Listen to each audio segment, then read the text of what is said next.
T.R.H.Syndicate. Hi everybody, this is T.R.H.Syndicate, and we have Elisha. Elisha just got top, what?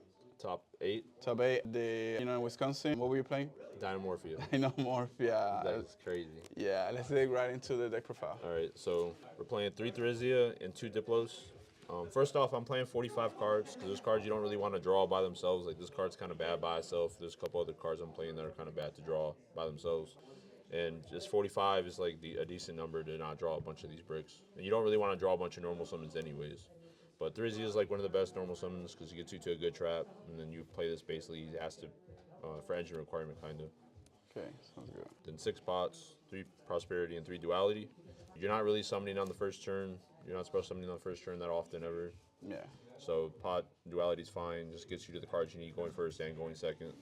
And those are your only consistency cards. You don't play Fossil Dig, nothing like that? No, we're not playing Fossil. Fossil Dig is just more copies of monsters. So if I draw like Fossil Dig and Therizia, like that's still just not a back row I get to set. Where pot can be, it can turn into one of these or it can turn into a back row. I would much rather just play the pots. Okay, sounds good.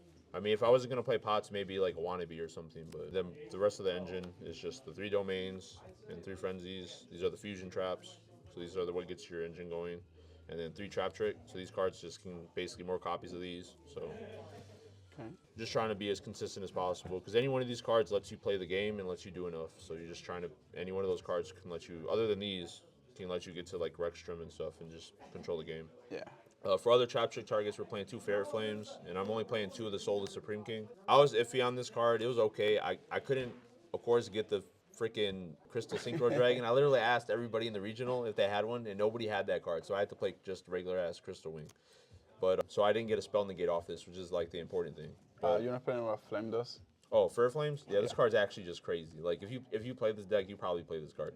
This card says that I can shuffle away, or my opponent has to shuffle away all monsters they control until the monsters they have left on the board attack are equal to my life or less. So you just pay all your life in this deck. So generally, like, this is just a trap that you can flip up whenever, and your opponent has to shuffle away their whole board. And because you're making them do it, it even shuffles away unaffected monsters. Yeah.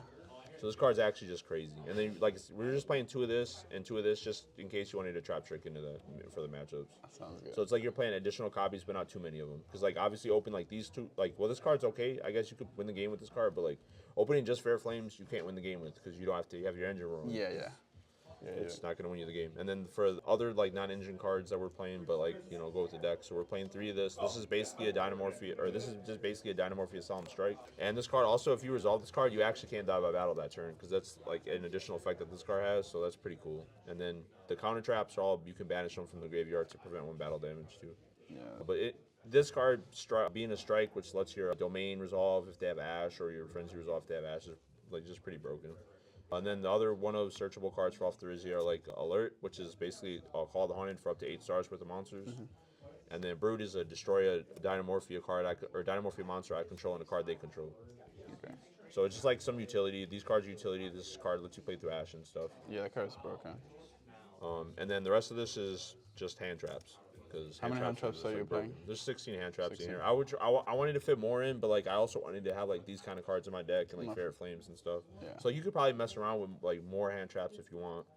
And hand traps are obviously just good against, like, the best thing we have for against Snake Eyes. So we're just playing hand traps, and obviously one of the best ones for against Snake Eyes is this card. And you get to play this card this card's pretty free in your deck, so you just have to play it. So Shifter, Nib, and Ash, they're just good cards. You just play them. And then I'm playing 7 effect negation hand traps, because effect negation hand traps are really strong against Snake Eye Ash and stuff. So 3 Imperm, 3 Veiler, and then I'm playing 1 Mourner. And then there's stuff in the extra deck for like play more. Like there's a debate to play more of these cards. This card, maybe try out Ghost Ogre or whatever. But that's the main deck. So that's 45. And then for the extra deck, 3 Rexstrom. Okay. 3 Kentragina, and then 2 of the basically engine requirement. Yeah. For this is for Frenzy Descend. Generally, you don't really ever summon this card. Yeah. I'm playing 3 and 3 and not 3 and 2 because like there's random decks like Kashtira, Unicorn, and stuff that you have to play against. You just want your whole package here, and like you play pot too, so you just want to have access to all of them. You don't want to get like shorted. Yeah, there's a lot of cash here, for some reason. And then we're playing, and then for the soul cards, the Supreme King Zerk that it summons. Yeah. Then like the soul card prevents them, like it doesn't prevent them from doing anything, but like if they activate a spell card, you get to summon a bunch of guys from your extra deck, and they don't know what you're summoning or how many generally, so they're like scared to activate spell cards. And the Supreme King card will shuffle away this card on my end phase, or on the next turn's end phase. So what you can do with this is you can just actually just straight turn it into this guy, and this guy's always treated as the arc, and then he doesn't shuffle away when you do that way. So that if they're just going to try to not activate spells, they just have to do it for the whole game. And then the only two cards I played that I summoned off it are the Pendulum Dragon. This guy just, for this deck, just says that your opponent can't activate any monsters. Well, your opponent can't resolve any effects that have 0 attack monsters. Okay. So like Ash Blossom, Ghost Ogre. Randomly, Scareclaw Kashtira can't activate, which came up. And then I played this guy because I didn't have the access to the other one. Literally nobody in the regional had the Ghost Rare Synchro. So I just played this guy, and this guy was a monster negate. He was okay. He wasn't bad. But you definitely want to play the Spell or Trap negate, I think. Yeah. And then, so we have 3 extra deck spots left. It's just like utility. Logia came up against Runic. I like it. It's just being a spell or trap negates just I feel like more important because you have Rexstrom to just protect. So you want to protect from talents and stuff like that. Yeah, the Evil Soul cards are just insane. Yeah, the Evilzers are crazy. Typhon, because like you're not really special summoning that often. Typhon's just a good generic utility card. And then Psychic and Punisher. So like this would be the argument to play more Ghost Mourners and stuff because like Rexstrom plus Ghost Mourner or Ghost Ash or like I'm Siding Bells.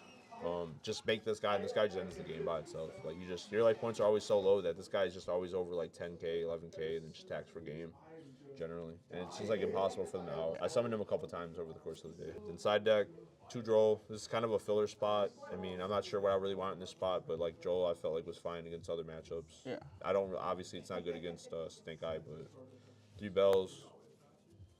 And then the rest is just trap cards. So 3 Solemns. I'm not main decking Solemn Judgment because like you just go second. So like you don't like Solemn Judgment doesn't help you break boards going second generally. And then 3 Summon Limit, just 6 cards. Like you just take out whatever the bad hand traps are in the matchup or whatever, and then you just have these going first. Or like there's some other like you can take out like Soul the Supreme King. Like I took that out against the Runic player because I didn't have the spell negate, and then just had like Solemn Judgments and like Rivalry and stuff. Yeah, and I'm playing a Rivalry. This card's really good. Yeah. And then the other 3 cards are just Therizia targets that you can side into. So this is a spell or trap negate. You just side it into when you go first because post board people will have stuff like Harpy's Feather Dust or Cosmic Cyclone and stuff like that. So you want to be able to negate that stuff. And then a second copy of Brute and a second copy of Alert for more grindier matchups when I want to decide into have an additional copy of a card to trap trick into.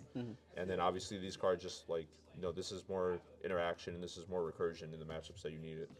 So, I mean, this is what I played. But yeah, this is the deck. I think it's okay, this format, with the way everything is right now. But No, I saw a few of your games. It was really fun to watch. Any other changes you will make? like I said, I would just probably, if I was going to play this deck moving forward, I would just, this card's probably not needed. You probably can play a different card in this spot. I didn't play Iron Thunder. I didn't test it at all. That card might be worth playing. It's not a bad card. Yeah, I like it in your deck because like, even if they play around it, which I doubt they will, it will still pop your stuff and you still get stuff. Well, yeah. You can work with your own stuff too with Iron Thunder. It's like cool ways to play around stuff. And then like the only other things that I would consider is like I said, maybe Ghost Ogres fit in the side deck somewhere. Maybe I play more Ghost Mourners in the main because like I said, this card was really good. And there's like a lot of games that this card just randomly can just win you for no reason. And then the important thing too is like being able to end the game fast because you're always going to be behind on life points and players will try to slow down their once you get closer to time they'll try to slow down their gameplay. So you just want to summon things like this and just try to end the first couple games fast. So like they look at the clock, game 3, and there's like 20 minutes left, and they're just like, oh, I can't stall. Yeah. So then we have to actually just play out a whole game. Yeah. But that's like pretty much it. I mean, there's maybe Wannabe is playable. I'm not sure. I haven't tested that card either. But. What about anti-spell on the side? Yeah, this could be anti-spell. There's an argument that this could be anti-spell, I think. I just felt like this was a safer card because it's just like, yeah, if they like Ash Blossom, my Frenzy or something, I would just rather have this to just have the game not end, and then we just keep playing back and forth for a couple turns because it can't kill me, and then I have like other hand traps and stuff to stop them from killing me. But yeah, I think this card was just not necessary, and this could be like whatever other card you want. And maybe Droll's could be different too. Any shout-outs you want to make? Oh yeah, for sure. Shout out to the gang, Pinot for winning the regional because he's cold, Cody for just being cold at the game. He's just always winning and stuff. Everybody, T.R.H. obviously, Gabe for getting third somehow again. And With Pearly, bro. With Pearly too. Ashley for beating my ass in like 10 minutes, and Yeah, it was a good event. It was fun. Yeah, it was actually really nice. Regional that we haven't had in a while in Wisconsin, but like they did pretty well, to be honest. Yeah, it was nice. I liked it. Sounds good. T.R.H.Syndicate out.